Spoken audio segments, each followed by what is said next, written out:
Well, hello everyone, and welcome to another episode of Harebrained Games, the Week in Games. And what a week it has been, because it has been several weeks since I've done this, so the weeks just kind of compressed together. And here we are. We're right near on the precipice, the cusp, as it were, of Halloween and daylight savings, which means I can fall back an hour and play an extra hour of games that night, right? Alright, so we have not one, not two, but zero interesting events this year for local gaming events on the horizon. That saddens me, but that's the reality of the world we live in right now. But there's a lot of online things going on. I'm excited for the Charles Roberts Award Show that's getting hosted by No Enemies Here later tonight, which means by the time you see this, it will have been in the past. Nevertheless, I'm looking forward to that. That's going to be exciting. I do pine for the days of conventions and people. I do miss that element. There'll be no trick-or-treating this year, except for certain organizations and groups nearby that will be doing some long-distance 6-foot tubes sending candy through whatever. But trick or treat, I mean, once they stopped giving out board games on Halloween, I just lost interest. So anyway, the leaves are falling, apple cider's still on sale, pumpkins can still be carved, so let's get to the news. Alright, Pandemic 2, Pandemic 1, and now Pandemic 0 has been shipping. This one takes a different penchant. It's dealing with the Cold War. That has been both high and low in its reception, but I am excited to give it a shot. If anyone's interested, it's available. It's around $65 is the lowest I've found it at, but I have Season 1 and Season 2. Cool stuff. Looking forward to 0. So, Descent 2 has been announced. Now, those who don't know about Descent, I have Descent with the app-driven, there was an app-driven thing. Now it's completely app-driven. It's entirely app-driven. The art style is very different than anything you've seen before. I like a lot of the evolution of the app-driven. Is something Final Fantasy Games has been doing. If you're not interested in apps, this is so out of your realm of interest. But if you are okay with them, and I have been, like I said, I've always said I wouldn't want to make a staple of them, but I'm okay having them in certain instances.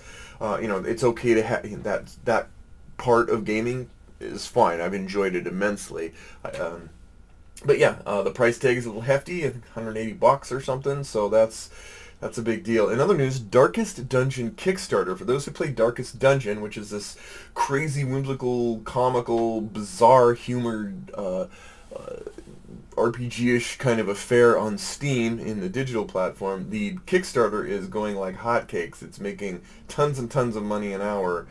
People clearly like the idea of a board game based on it. So there you go. Let's get to my question of the week.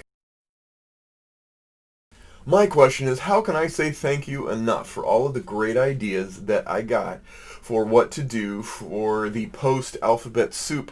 I had a lot of ideas, a lot of local ideas, some great feedback on the YouTube comments and stuff. I want to thank all of you. I don't think there was any idea at all that I didn't go, yes, I would like to do that. That's great. So I'm going to employ a lot of those ideas. The first one you'll see shortly from here.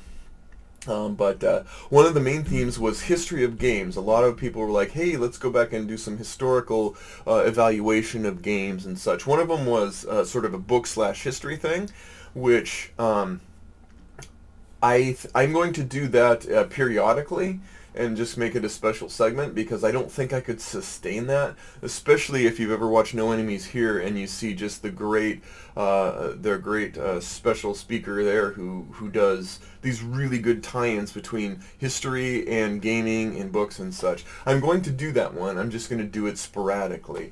There were also P&P opportunities, which I've started to delve into, like print and play opportunities, so I'm going to delve into that too. There were a couple people talking about ranking games and such. That also was on the horizon. The biggest theme, though, was just going back in time and talking about games in the past. And so I think that I found a pretty interesting and creative way to do that, and I think I'd like to start with that. That will be a consistent segment, and the rest will be interspersed over time, because I don't want to make these very long, because I get bored even watching myself if it goes on too long. But I do want to, so I will keep the segments, but I think this one will be a good replacement for Alphabet Soup, which you'll see. It's called The Tim Machine. Anyway, let's get to my 3 games. Game number 1, Sonar. Captain Sonar was a game for up to 8 players that worked really best at 8 players, and it worked really best at 8 players who knew everything they needed to know what to do, which is effectively saying that basically 1 out of every 10 times I got an optimal experience.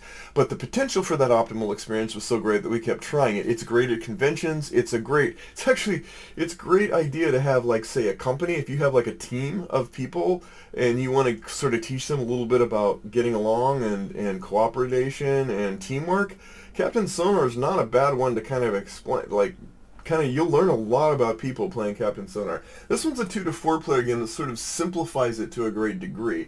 It was available at Target for quite some time. I haven't delved into it yet because I'm not sure how it'll work 2 players, maybe 4 players, and I thought maybe I could get a smaller audience. If I could cut the audience in half, maybe I could get twice as much playtime out of it than COVID. Alright, then Mike Fitzgerald's Football Highlights 2052. This is a game that follows on the heels of Baseball Highlights 2045, which was one of my quintessential sports games that I recommend to people who love baseball, or even who just like a good game, because it is stellar in so many ways. And this came along as a Kickstarter. I set it aside for a year. There's always a reason why. If I ever say I set it aside for a year, there's a reason why. But I'm going to be doing a review of that pretty soon. But here it comes. Here is my 3rd game.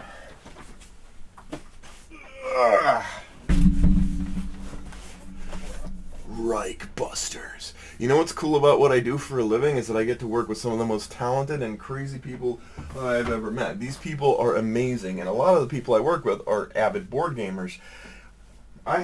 We have at our place an art director who just absolutely rocks. He's like top of the line art direction, and he traded me this game for a couple of games that I owned. I don't generally do trades, but this was just, I don't know, I like trading. Now that I've done it, I like it.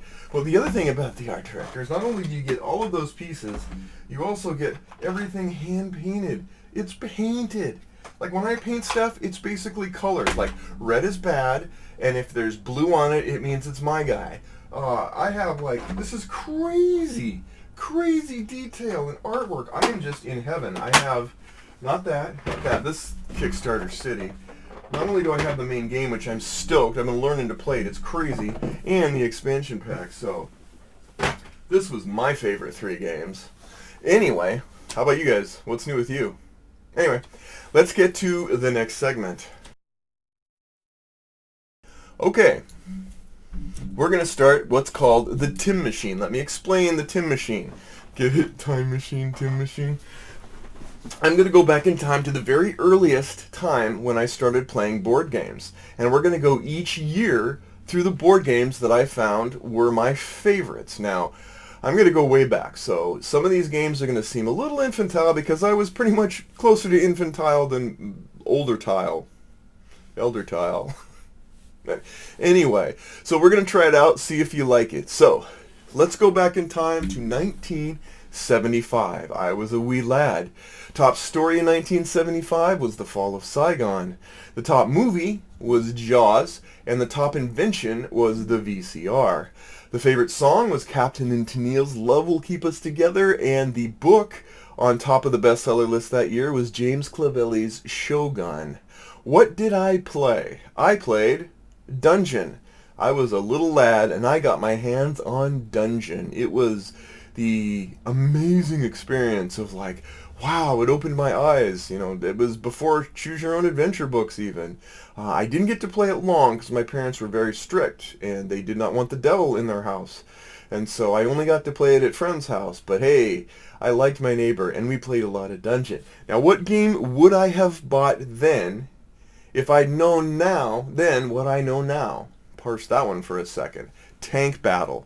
Coming out in 1975, Tank Battle would have been the perfect game for me if I had the mindset then that I do now. Unfortunately, then I was more interested in Pixie Sticks and Pop Rocks. So anyway, what game did I want to play that I didn't get to? And that would be Superfection.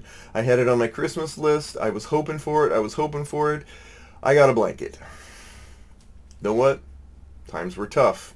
That blanket kept me warm for about 20 years, so no lie. Then let's go to 1976. 1976, the top story was the Concorde made faster than sound air travel for passengers. That was pretty cool to see. I was big into airplanes then. The top movie was Rocky, which I did not get to see. Too much violence, my parents said. Top invention was the Tomahawk cruise missile. Favorite song, Dancing Queen by ABBA, and favorite book or top-selling book was Sleeping Murder by Agatha Christie. What did I play? Holly Hobbie Wishing Well game. Yes, my parents wanted me and my sister to start to bond. We did in our 40s. But that was the game we played, and honestly, I can't say it was all that terrible at the time, because I didn't really have anything by contrast, but what game would I have played if I had known then what I know now? Starship Troopers, come on. Yes, I want to know more.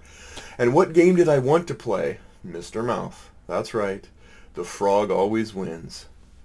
And that's Tim Machine for 1975 and 1976. Let me know what you think, and if this is a worthy segment. I certainly had fun researching it, but you're the ones that have to listen to it, so you tell me. Anyway, that's it, and we'll see you next time on Harebrained Games.